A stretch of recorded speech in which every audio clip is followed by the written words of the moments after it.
Fala galera, professor Ricardo Barrios, o primeiro e o único diretamente aqui para você. E agora, meu aluno, aulinha curta, mas cheia de significado, porque a gente vai falar da Lei de Sigilo Bancário, tá? Lei Complementar 105. E na verdade eu errei aqui a data, então ignorem isso aqui do slide, tá? Porque é 105 de 01 e não de 2021, né? Eu coloquei aqui a data da resolução da CVM, que seria 50 de 21. Na realidade é 105/01, tá bom? Então ignorem aqui, porque provavelmente todo o slide vai estar 105 de 21, mas é 105 de 2001.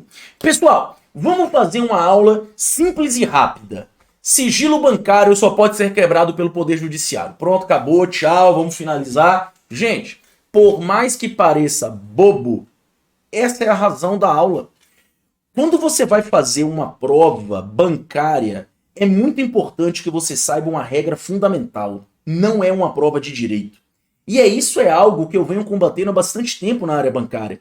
A gente vê, às vezes, a lei de lavagem de dinheiro, o Código de Defesa do Consumidor, a LGPD. Eu já vi curso com 20 aulas de LGPD, tratando o direito digital. Não. Para uma prova bancária, você tem que saber o aspecto geral da lei, o conceito da lei. Se você não acredita, olha todas as questões sobre a lei de sigilo bancário já cobrado na história dos bancos e você vai ver que, sabendo essa informação, que, regra geral, o sigilo bancário só pode ser quebrado pelo Poder Judiciário, ou seja, se você tem um dinheiro ali num banco, não pode o banco, ao seu bel prazer, falar para todo mundo quanto dinheiro você tem. Regra geral, o Poder Judiciário, ou seja, o juiz, tem que pegar o martelinho e julgar, tá? Essa é a regra geral. Para quê? Para determinar a quebra do seu sigilo bancário. A gente vê isso em várias questões aí na televisão, né? A justiça determinou a quebra de sigilo bancário,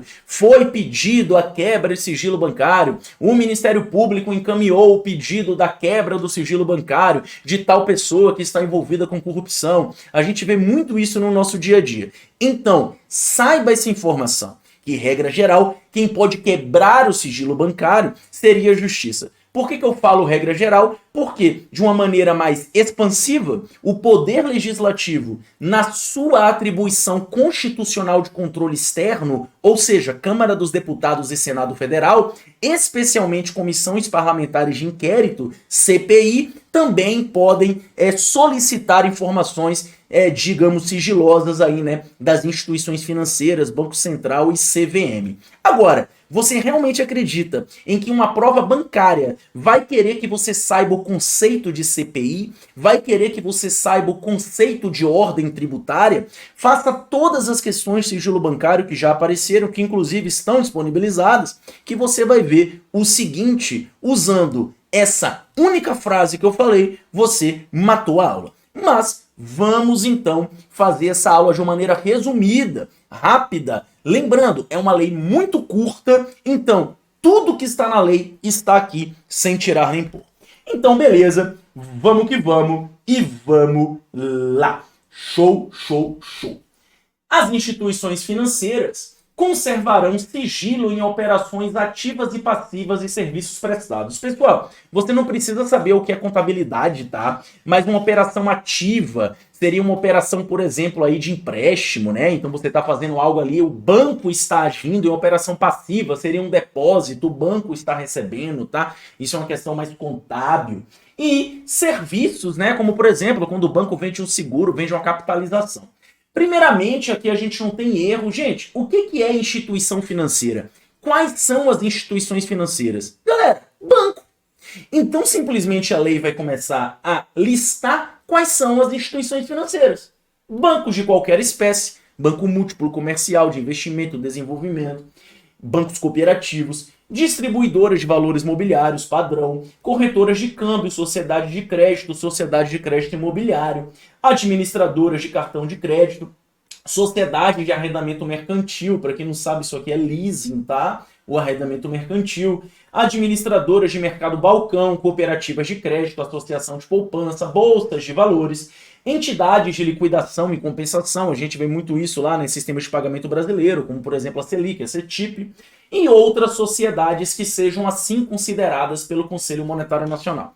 Ou seja, o que é instituição financeira? Qualquer sociedade que o Conselho Monetário Nacional considere como tal. Regra geral, quem acaba trabalhando com captação de recurso de alguma maneira. Então, uma sociedade corretora de valores mobiliários, ela capta recurso para poder distribuir esses valores mobiliários. O que é valor imobiliário? Está lá na parte de mercado de capitais. Valor mobiliário é tudo aquilo que tem valor e pode se mover, como por exemplo uma commodity, como por exemplo uma ação, como por exemplo uma debenture, falando aí, né, do mercado financeiro. Tá bom? Então aqui, sem segredos, tá? Simplesmente listando as instituições financeiras. Pessoal, uma coisa interessante é o seguinte, o que não é considerado quebra de sigilo? Por exemplo, imagina que eu vou até o Serasa. Não eu, né? Digamos que eu quero comprar um carro. E aí, quando eu vou lá comprar um carro, a financiadora do carro, a loja lá, sei lá como é que chama isso aí, vai fazer uma pesquisa no Serasa para saber se eu tenho capacidade de financiamento. Aí o Serasa, o SPC, vai lá e fala o seguinte, olha, o Ricardo tá devendo isso aqui, isso aqui, isso aqui. Isso é quebra de sigilo? Não. Os órgãos de proteção ao crédito não estão fazendo uma quebra de sigilo. Elas estão apenas mostrando para os possíveis credores que aquele cidadão ali tem dívidas na praça. Isso é padrão. Não está abrindo a conta do cidadão e falando, ó, gastou nisso, nisso, nisso, nisso, nisso, nisso. Não. Inclusive, se um dia sua esposa, seu esposo quiser ter uma conta conjunta com você, fale que apenas com autorização da justiça, pois teria uma quebra de seu sigilo bancário. Não faça isso que provavelmente vai dar uma grande briga, tá? Estou brincando. Pessoal, então existem algumas situações que não são consideradas quebra de sigilo. E a lei traz isso para não trazer nenhuma confusão, tá bom? Então, por exemplo, uma troca de informações entre instituições financeiras para fins cadastrais, como por exemplo o Open Bank, você vai lá, autoriza o Open Finance hoje em dia, né? Autoriza o Open Finance, bababá, não sei o que, acaba havendo uma troca cadastral. Uma coisa interessante é você lembrar do seguinte, essa lei aqui, ela é de 2001, né? Já apontei o erro aqui, não é de 21, é de 2001. E nós temos em 2018 a LGPD. Então perceba que a Lei Geral de Proteção de Dados, ela trouxe um monte mais de exigência. Mas eu não tenho que saber essas exigências estudando essa lei. Eu tenho que saber estudando a LGPD. Então pense assim, troca de informações entre instituições financeiras para fins cadastrais, desde que esteja de acordo com a Lei Geral de Proteção de Dados e outros normativos aplicáveis, tá bom? Então, isso não é dever não viola o dever de sigilo. Cadastro de cheque sem fundo, pessoas inadimplentes para entidades de proteção ao crédito, como SPC e Serasa, também não viola o sigilo. Fornecimento das informações de identificação de contribuintes à Receita Federal, tá? Então, a Receita Federal, a ordem tributária também tem o direito aí, né, de saber de certa maneira suas movimentações. Inclusive, hoje em dia, né, os contadores de plantão aí podem me ajudar a detalhar isso. Hoje em dia existe aí meio que não é uma obrigação, digamos assim, uma coisa de contabilidade, mas os bancos, na verdade, é obrigação sim. Os bancos têm que enviar à Receita Federal o saldo final de cada mês. Como assim, Ricardo? Perceba. No dia 31 de janeiro, eu tinha 5 mil reais na conta. No dia 29 de fevereiro, eu tinha 10 mil reais na conta. No dia 31 de março, 30 de março, sei lá, eu tinha 6 mil reais na conta. Essas informações o banco tem que mandar para o Banco Central, para a Receita Federal.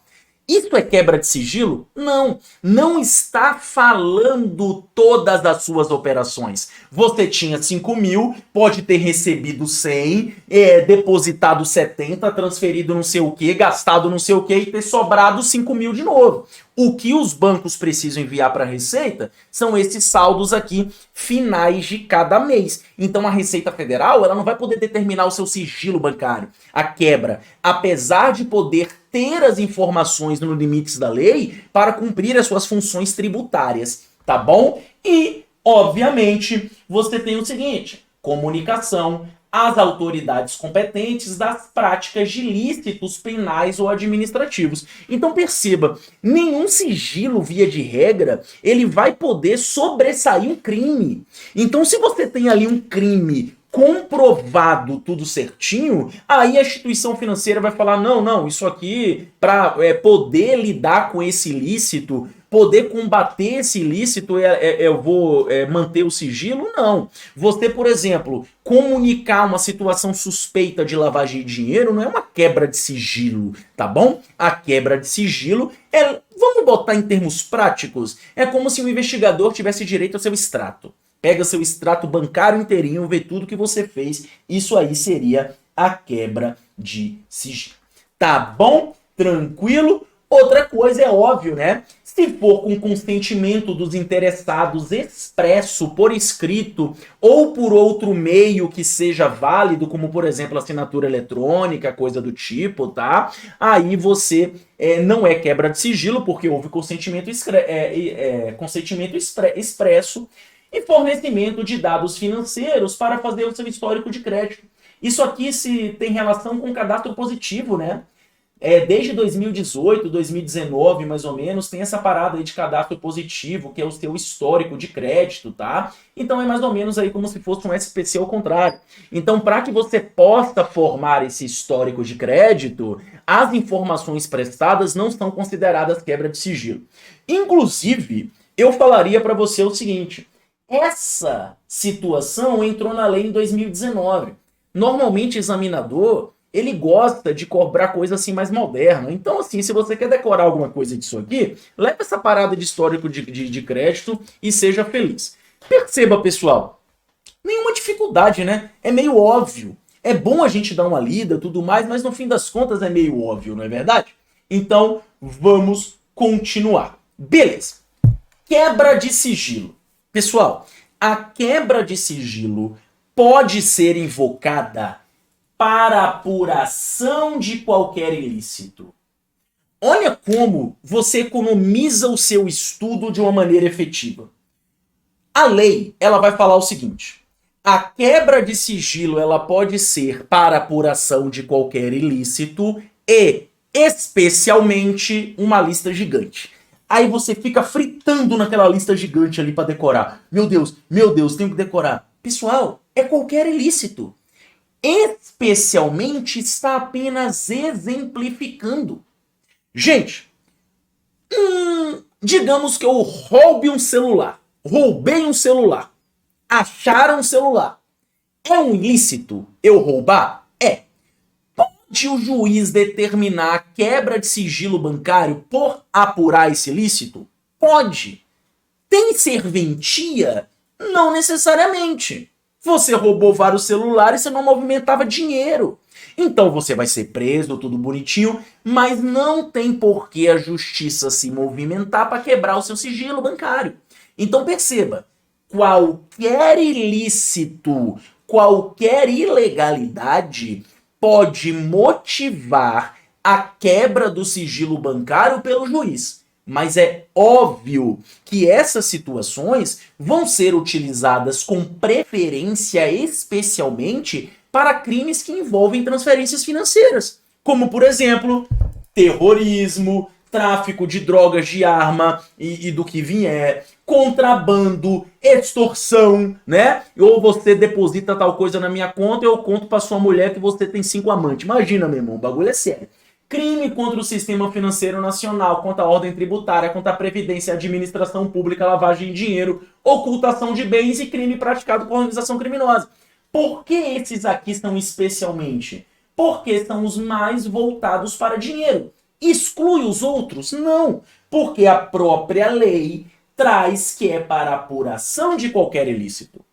Importante, o dever de sigilo é extensivo ao Banco Central, tá? Óbvio. Você imagina o seguinte: hoje, se eu mando um Pix, esse Pix ele fica registrado no Banco Central. Inclusive, é uma coisa interessante, né? Ainda não temos, eu acho, capacidade de processamento aqui no país para toda operação de Pix. Mas teremos. Uma hora, o banco vai chegar e falar o seguinte: peraí, mano, quanto é que você ganha? Ah, eu ganho 2 mil. Ganho 2 mil não, tio. Tá aqui, ó. Você recebeu 4 mil reais de Pix na sua conta esse mês. Tá aqui tudo bonitinho. Não, pô, é que eu fiz um churrasco. E aí eu fiz um churrasco e a galera depositou dinheiro na minha conta por Pix pra eu poder ali comprar um churrasco. Ah, mas tá aqui, ó, imposto de renda. Cadê, ó, imposto de renda? Então veja só, o Pix é uma facilidade que vai dar um controle total sobre as nossas transações financeiras. Com o objetivo de quê? Tributação. Não só isso, né? Mas tributação sempre vai ser um objetivo. Então, o Banco Central pode esperar. Um dia vai saber tudo que você recebe por Pix, tudo que você manda por Pix e vai ter uma ideia mais realista da sua renda. Esse dia vai chegar. Então, eu ganho tal coisa, mas aí eu faço tal situação. Sabe aquela coisa? Às vezes quando você vai no médico, não sei se já passaram por isso, aí você pede uma nota fiscal, o médico fala, então é mais caro. Por quê? Porque se o médico der a nota fiscal, ele vai ter que declarar. Daqui a pouco não vai ter mais jeito. As pessoas vão querer pegar com o dinheiro vivo, só que o dinheiro vivo tende a acabar. Olha o Drex, olha o real digital, né? Então o dinheiro vivo, o dinheiro em circulação tende a acabar. Vai ficar tudo aí no digital. Enfim, vamos que vamos continuar. De maneira geral, o sigilo não pode justificar que o Banco Central do Brasil deixe de supervisionar. Olha que coisa interessante. O Banco Central do Brasil é a entidade supervisora do sistema financeiro nacional. Certo ou errado? Certo. Por outro lado, por mais que o Banco Central tenha esses registros de PIX, ele não pode dar tratamento a esses dados maior que o necessário. Por que você concorda comigo que saber exatamente quantos PIX você recebe e faz é uma quebra do seu sigilo bancário? Você acha que o banco não sabe? O banco sabe, mas não pode saber. Tá compreendendo mais ou menos o paradoxo? Então perceba, o banco, ele supervisiona o sistema bancário, o Banco Central, que é algo sigiloso. Isso não significa que ele tem que falar, meu irmão, é sigiloso, então não vou fiscalizar. Não, ele tem que fiscalizar, tem que supervisionar dentro das suas atribuições e esfera de competência. Tá bom? Porque só quem pode quebrar sigilo, regra geral, é o Poder Judiciário. Beleza? Tranquilo? Show de bola. Continuando, supervisão Banco Central e CVM. O Banco Central tem acesso, em regra, irrestrito à supervisão do sistema financeiro nacional, tá? Supervisão. Da mesma forma, a CVM tem as mesmas prerrogativas do Banco Central em relação à sua área de atuação. Como assim? A área de atuação da CVM, de uma certa maneira, é o mercado de capitais, não é? Então a lei simplesmente falou o óbvio. Como entidade supervisora, elas têm poder irrestrito de supervisão, desde que não vá com as leis. Beleza? Tranquilo? Show de bola. Atenção, Banco Central e a Comissão de Valores Imobiliários poderão firmar convênios com outros órgãos, outros bancos centrais de outros países padrão. Tá bom? Respondi algumas dúvidas aqui para a gente dar um panorama maior aí, né, para nossa aula. Beleza. Eu acho que devia acabar o real e ficar só o dólar. Cara, não pense isso, cara. Por quê? Se você tem uma moeda única, na verdade hoje o dólar já é usado como referência, né? Mas se você tem uma moeda única, você fica na mão de um câmbio de um único país. É muito importante para o país ter seu próprio câmbio. Dolarizar a economia até hoje não deu certo, tá? Pode ser que dê certo agora na Argentina, né? A Argentina lá, o Javier Milei tá querendo dolarizar a economia, meter o louco. Pode ser que dê certo. Uma situação que a economia foi dolarizada, impressionantemente falando, foi o Plano Real.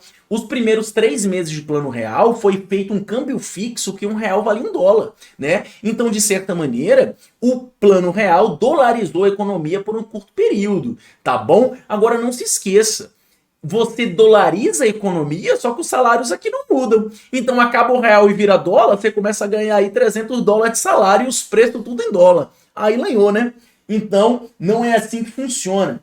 Outra coisa aqui, se o dinheiro em papel acabar, como é que vão comprar droga? Rapaz, cara, vou dizer uma coisa pra você. Já tive muito amigo maconheiro E é amigo mesmo, isso aí não sou eu não, tá? Como é que eu vou ser maconheiro dando tanta aula como eu faço? Mas já tive amigo maconheiro, tenho um amigo maconheiro e todos fazem pix, viu, tio? Todos fazem pix, viu? Então, aí é que é o que tá, né? Então não usam dinheiro vivo, não. Agora, a criptomoeda vai facilitar isso muito mais, né? Porque a criptomoeda é irrastreável. Então, de uma certa maneira, um uso geral da criptomoeda, cara, tipo assim, teoricamente você vai poder comprar uma tonelada de cocaína e nunca ninguém vai saber. Vão achar cocaína, mas pela operação da compra da cocaína não vão achar, entendeu? Então, são paradoxos da modernidade, né? Será que a criptomoeda vai ser usada como moeda ou é apenas um ativo especulativo? Né? Saberemos em breve. Beleza. Pessoal, continuando, nós temos aqui o sigilo judicial. Judicial. Vamos lá. Serão prestados pelo Bacen, CVM, IF as informações ordenadas pelo Poder Judiciário. Como assim? Se o juiz pegar o martelinho e julgar e falar assim, ô Bacen, eu preciso de tantas informações, o Banco Central fala. Se falar CVM, eu preciso de tantas informações, a CVM presta.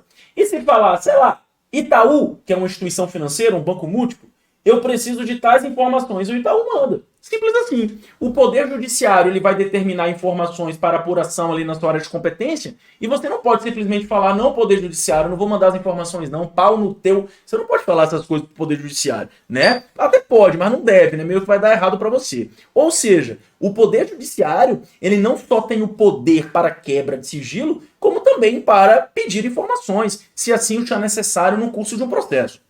Uma coisa interessante, pessoal, saindo um pouquinho do foco da aula exclusiva, é que o Poder Judiciário ele é inerte. Não pode um juiz estar lá sem fazer nada e falar, cara, eu quero informação de tal pessoa aí, vou quebrar o sigilo. Não. O Poder Judiciário ele só pode agir por provocação. Ele não vai agir na sua competência jurisdicional de ofício. Então, só vai quebrar o seu sigilo se houver um processo que fizeram contra você, que você seja investigado ou parte interessada, que justifica essa quebra de sigilo. Não é simplesmente ali um juiz que você se desentendeu na balada, ele olha pra você e fala assim, tu é ladrão, eu vou quebrar seu sigilo amanhã. Teoricamente, não é assim que funciona. Tá bom? E o acesso a essas informações é restrito às partes que delas não poderão ser vices para fins estranhos à lide. Ricardo, não entendi nada sobre isso. Gente, olha só, o que acontece? Imagina que eu estou envolvido num esquema de contrabando e descaminho de iPhone 15. Eu vou no Paraguai aqui, que é uns 500 km de casa, compro um monte de iPhone 15, enfio o iPhone 15 dentro do carro, fundo falso, os caralho todo, e chego pra cá e faço isso, meu irmão, e tô mega milionário. Esse curso aqui é só lavagem de dinheiro, é só fachada, porque eu tô mega milionário vendendo iPhone. Beleza. E aí vão lá, desconfiam disso, abrem um processo contra mim, começam uma investigação feita pela Polícia Federal. A Polícia Federal que investiga contrabando de descaminho encaminha essa denúncia para o Ministério Público. O Ministério Público, então, manda para o Poder Judiciário. Para quem não sabe, o Ministério Público ele é uma ferramenta de acusação do Estado. Então, o Ministério Público propõe ao Poder Judiciário, né, pede, né, envia ao Poder Judiciário para se abrir esse processo. Beleza. O Poder Judiciário, então, quebra o meu sigilo. E aí está vendo lá as informações para verificar se eu estou ali, né, especificamente recebendo dinheiro por essa suposta venda de celular. No meio do caminho, ele vê coisas estranhas que não se referem a celular. Regra geral, essas coisas estranhas não podem ser utilizadas no processo. Entende? Porque não se pode usar neste processo qualquer informação estranha ao objetivo daquele processo. Agora, nada impede da Polícia Federal acabar então fazendo uma outra investigação sobre outra coisa e por aí por diante. Tá bom? Ou seja, a quebra de sigilo será efetuada apenas para assuntos relacionados à lide e deve ser determinada pelo Poder Judiciário. Nunca se esqueça disso. Importante. Não é necessário um processo judicial em curso para que ser autorizada a quebra de sigilo para processo administrativo. Pessoal, eu acho que aqui meio que para a nossa necessidade de estudo. Por quê? Porque já começou a ter muito juridiquês, né? Já começou a misturar muita coisa. Aí você já tem que entender o que é um processo administrativo, tá? Então, a partir daqui, não tente compreender, apenas tente decorar. Pense o seguinte, não é necessário que haja um processo judicial em curso para que haja uma quebra de sigilo para processo administrativo. Vou tentar explicar aqui. Eu sou servidor público, tá? Digamos que eu esteja envolvido, eu só me coloco em crime, né, cara? Num mega caso de corrupção. Eu tô roubando dinheiro público a rodo. Onde eu trabalho, descobre e fala assim, vou abrir um processo administrativo para isso aqui, você tá lenhado. O processo administrativo está andando para verificar corrupção. O processo administrativo envia o pedido ao Ministério Público, né, porque é questão de corrupção, que é improbidade administrativa, que vai enviar o pedido para haver a quebra de sigilo feita pelo juiz.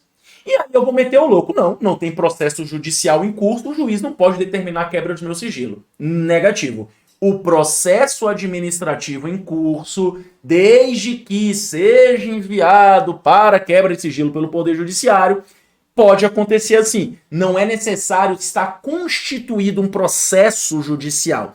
Lembrando, para que você compreenda isso aqui de uma maneira mais clara, você tem que entender a lei do processo civil, a lei do processo penal, né? E não é nosso objetivo. Então aqui a gente está apenas explicando por alto, tá? Posso estar aqui cometendo uma falha jurídica, algum detalhe ou outro, mas explicando por alto aqui para que você compreenda.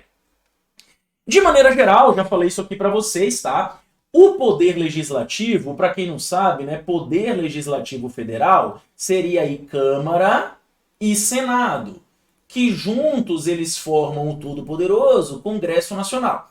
Esse carinha aqui, ele tem a função de controle externo da administração pública. Ricardo, o que é controle externo? Você não precisa saber. Isso aqui é coisa de direito administrativo, Tribunal de Contas. Mas lembra do seguinte, eles têm essa função de controle externo. Nessa função de controle externo, eles podem pedir informações para o Bacen, CVM e IF. Agora perceba, algumas dessas informações são protegidas pelo sigilo que tem que quebrar o Poder Judiciário de qualquer jeito. Na mesma maneira, a CPI, Comissão Parlamentar de Inquérito, no exercício de sua competência, também podem obter essas informações e documentos sigilosos. Agora, a quebra de sigilo bancário propriamente dita, como eu sempre falei, regra geral, feita pelo Poder Judiciário. Tá bom? Tranquilo? Show de bola. Continuando. Informações à administração tributária. Como assim, cara? Pra você pagar tributo.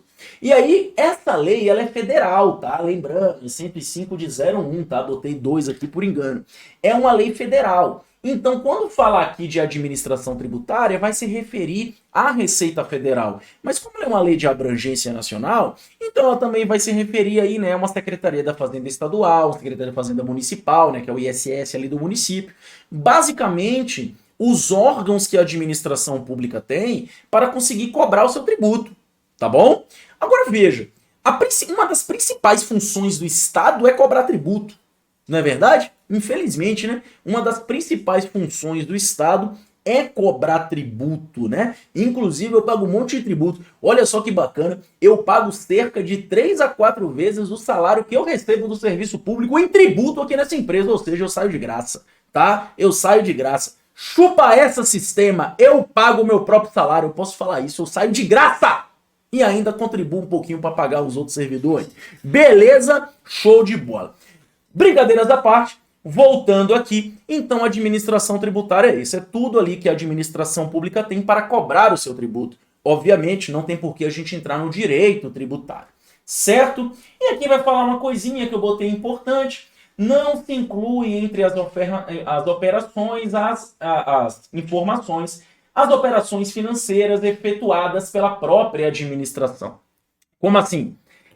Imagina se o Estado do Paraná pudesse invocar essa legislação que dá essa obrigatoriedade de informação de administração tributária para saber informações do Estado de São Paulo. Tá compreendendo que não orna? Então, quando é entre entes, União, Estados, municípios, entre entes aí federativos, essa regrinha aqui não vale, tá? Muito juridiquês, não tem por que você saber, como eu falei, estou apenas explicando. Para suas provas da área bancária, isso aqui é irrelevante, tá bom? Aqui eu coloquei como detalhe, em crimes de ação pública, a comunicação será feita em até 15 dias. Então lembra isso, né? Quando é um crime de ação pública, a comunicação a MP tem que ser feita em até 15 dias. Ok? Tranquilo? Show de bola. E vamos para onde? Vamos para frente. Beleza, beleza, beleza. E fique tranquilo, né? Coloquei aqui. Você não tem o que saber o que é uma ação penal pública, né? Óbvio, você não vai precisar saber isso, o que é uma ação penal pública. Você não vai ter que passar por isso aqui. Disposições finais. A quebra de sigilo, fora das hipóteses previstas, constitui crime. Ou seja, são essas hipóteses que tem na lei que possibilita a quebra de sigilo. Se o sigilo for quebrado sem estar na lei, ele não foi quebrado legalmente, né? Está se constituindo um ilícito. E esse ilícito é crime, ok? Tranquilo, show de bola. Beleza. Pessoal, o que acontece? A quebra de sigilo, ela é feita pelo Poder Judiciário, tá? Sempre. A CPI não pode quebrar sigilo bancário, mas a CPI pode pedir, certo? Mais uma vez, gente, é por isso que eu tenho cuidado em dar essas aulas pessoal de banco, porque o que acontece? Deixa eu colocar em mim aqui. Isso é mais curiosidade. Perceba, se uma prova como a Caixa Econômica ou o Banco do Nordeste, quem quer que seja, perguntar para você se uma CPI pode quebrar sigilo, ela está querendo que você saiba o que é uma CPI. Concorda? E para você saber o que é CPI, teoricamente falando, você tem que ir no direito constitucional. Então são questões que, além de ter uma chance grande de anulação, elas não estão cobrando de uma maneira efetiva o conhecimento para a área bancária. Óbvio, examinador sempre pode cobrar o que ele quiser. Não costuma acontecer. Como eu falei para vocês, já resolvi todas as questões de conhecimentos bancários nos últimos 10 anos. Nunca vi nada do tipo. Não costuma acontecer, mas pode acontecer. Então eu evito, por exemplo, falar o seguinte, que quem pode pedir a quebra de sigilo bancário seria a Polícia Federal, seria Ministério Público, seria CPI. Eu evito entrar nesse detalhamento. Por isso que eu falo para vocês. Regra geral, lembra do seguinte. Quem pode quebrar, determinar a quebra de sigilo é juiz, é Poder Judiciário. Quantas vezes a gente vê na televisão? A CPI tal vai pedir a quebra de sigilo bancário. Lembra disso? Vai pedir e não quebrar especificamente dito. Só que a gente já vai entrar no direito constitucional, coisa parecida. Então, eu vejo como curiosidade, tá bom? O que eu chamo de curiosidade? Tudo aquilo que não for necessário para você realizar a sua prova. Certo? Tranquilo? Qual é meu objetivo aqui? Fazer com que você acerte questão e não ficar aqui debulhando conhecimento inútil. Tá bom? Vamos lá. Então, por fim, nós temos aqui uma pena de reclusão de 1 a 4 anos e multa e vai incorrer nas mesmas penas quem omitir, retardar injustificadamente ou prestar falsamente as informações requeridas. Por exemplo, se for pedido para o Banco Central, lembrando, as informações ali podem ser pedidas, né? Se for pedido para o Banco Central, como é que eu posso dizer, tais informações e o servidor do Banco Central omitir essa informação, falsear essa informação, acaba que vai incorrer na mesma pena, tá? Mas aí, como eu falei, já entra na parte aí do direito penal. Tá bom? Tranquilo? Show de bola. Então é isso, meus queridos. Como sempre, muito obrigado por tudo, mais uma vez. Agora, vá fazer questão que você vai ver, meu irmão, que você vai passear nesse assunto. Fácil, fácil, tranquilo, tranquilo. Principalmente se a banca for Sesgran Rio. A Sesgran Rio costuma fazer questões bem práticas sobre o sigilo bancário, bem generalizadas. Tá bom? Então é isso. Valeu, falou e até. mais.